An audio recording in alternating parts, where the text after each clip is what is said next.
All right, I'm Colonel Ken Reiser. I'm the commander of the 11th Wing and Joint Base Andrews, and I would like to welcome all of you to our Imagine Andrews Charter School Town Hall meeting. We are very excited about this charter school. There's been a lot of work and groundwork laid to get us to this point, and we're at the point now where we can start the lottery up, and by probably the end of next month, we'll know who is into the school in the first round. So I'm pretty excited about that. I would like to start off by introducing Mr. Pat Crane, who is the regional director, which means he's the Maryland director for Imagine Schools. Pat?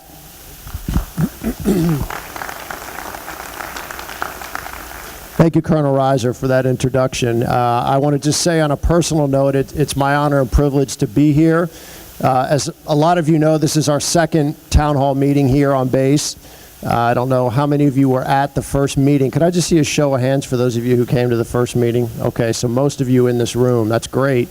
I will be brief in my presentation in regards to a lot of what we talked about at the last meeting. I don't want to bore you all again with going back through the same information, but I will have to touch on some of the same stuff for those that were not at the first meeting, and so just bear with us if you were here before. There's a group in the back of the room that I'd like to call forward. Hoyt, Valerie, can you come forward, please? Two people I want to introduce you to. One is Ms. Valerie DePass. She is our enrollment counselor.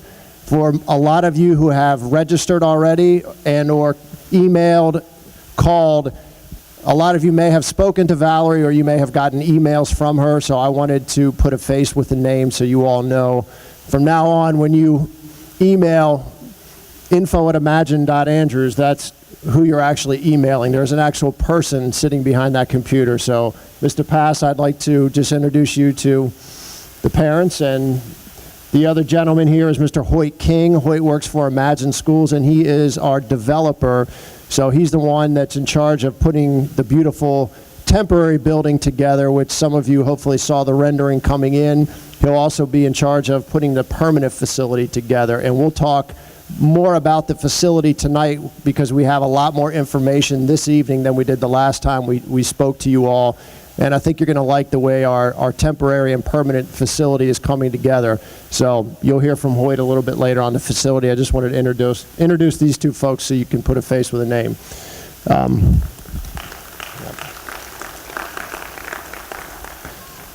As Colonel Reiser said in his opening remarks, we have spent a lot of time and a lot of energy on getting this school in position to open. As a lot of you know, in order to get any new enterprise up and running, it takes a lot of hard work, and it takes a team of folks to do it. And Imagine, Andrews folks, Clark Realty, a number of different people have really been putting a lot of time and energy into this project. So we've been working hard to ensure that in August there is a school that is open and operating and can accommodate the families from here on base. So once again, it's my privilege to be working on your behalf. Just very briefly, I want to touch base on who Imagine Schools is, particularly for those of folks who were not here the last time. Imagine Schools is a charter management organization. Our sole purpose is to operate, organize, develop open charter schools across the country so that we can provide educational options and different choices for families within the communities in which we operate. We currently have 2 schools operating here in Prince George's County. We've had both schools are in their 4th year of operation. Next year we'll be opening Imagine Andrews. We'll also be opening another school here in the county as well. So that will be 4 charter schools for us here in Prince George's County. I think that's a testament to the relationship that we've been able to build with Prince George's County Public Schools over the last several years. And I think with 4 schools operating in the county, it shows their commitment to not only charter schools, but to Imagine Schools. And I do want to point out that Prince George's County Public Schools, the Board of Education, and the superintendent, that entire group was very instrumental in this school coming off, because ultimately the Board of Education for the county had to approve our application, and I think their commitment to you all and what happens on this base in terms of education shows through with their approval of that application. So I don't want to bypass the county school system as a major component to making this work.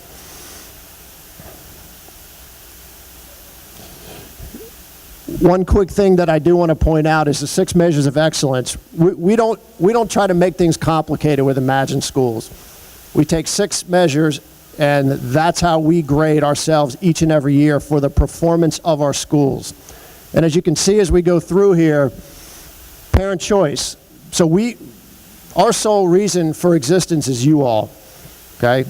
We're not in this business for any other reason other than to open a school which educates your children. As part of that, you choose us. So a charter school is a school of choice.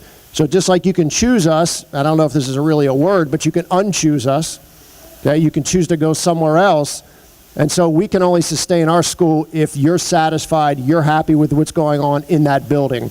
So parent choice is incredibly important to us. We do parent surveys each year, parent satisfaction surveys to ensure that you're happy with the product that we're putting on the table. And if you're not, then we need to make those changes, and we may need to make it a school that you're happy with. Character development. All of our schools across the country have a character development program. We do not believe in just the academic performance of our students. We believe that there are many facets to a child, one of which is what kind of character they're portraying on a daily basis, both in school and out in the community. Okay, so we grade ourselves each year on how our school is able to develop character education programs in the school and how they're able to bring students along to develop their character as well. Shared values. Okay, shared values, we talked about this before. We are a decentralized decision-making school, which means that we don't believe in top-down, we believe in bottom-up. Our teachers are empowered to make decisions in our school. Our teachers are the ones that know their students the best. Our teachers are the ones that know their school the best. Okay? So our principal, myself, we empower our teachers to make decisions in our school building. That's what we call shared values. Okay? We believe that if teachers are empowered to make decisions every day that are major decisions and part of the school, they'll enjoy coming to work. And that's part of the Joy at Work philosophy, the shared values philosophy. So part of what we're trying to do is we're trying to make sure that teachers that are in front of your children every day are there because they want to be, enjoy being there, and are empowered to teach and empowered to make key decisions in the building. Economic sustainability. We operate on a budget that is very tight each and every year. We receive a per pupil amount of funding from the county for each child that we have in the school building, and that's how we have to run our school. And so out of that comes teacher salaries. It's what we have to pay for the lease of the building. It's operational costs, it's materials, it's supplies, it's you name it. Whatever we pay out each and every day, okay, comes out of that revenue stream. And so we cannot operate if we're not financially sustainable. If we run a huge deficit, we can't operate. So we've got to grade ourselves every year on how we manage the fiscal side of the house.